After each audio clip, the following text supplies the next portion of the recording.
સુરતમાં રેત માફિયાઓનો ખાણ ખનીજ વિભાગના કર્મચારીઓ પર હુમલો. રેતી ભરીને જઈ રહેલા ડમ્પરને ખાણ ખનીજ વિભાગના કર્મીઓએ રોકવાનો પ્રયાસ કર્યો. કામરેજના તાપી નદીના બ્રિજ પર ડમ્પરે સરકારી બોલેરોને ટક્કર મારી. ડમ્પરની ટક્કરથી બોલેરો હાઈવેના ડિવાઈડર પર ચડી ગઈ.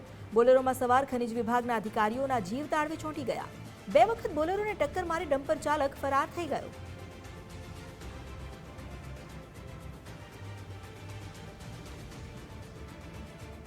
રૂટીન રોયલ્ટીને ચેક કરતા હોય છે ત્યારે એક ડમ્પર આવ્યું હતું જે રોયલ્ટી માટે ચેક કરાવવા માટે ઊભું નહોતું રહ્યું. ત્યારે અમે એ ગાડીનો પીછો કરતા હતા. પીછો કરતાં ડમ્પરવાળાએ તાપીના બ્રિજ ઉપર પાછળથી ઠોકી હતી સરકારી ગાડીને. બાદમાં ડમ્પરવાળો થોડોક સાઈડ હટી ગયો હતો ને આગળ જવાની કોશિશ કરી હતી. તાપીનો બ્રિજ ઉતરતા જ ડમ્પરવાળાએ ફરીથી પ્રયાસ કર્યો હતો કે સરકારી ગાડીને ઠોકવાનો.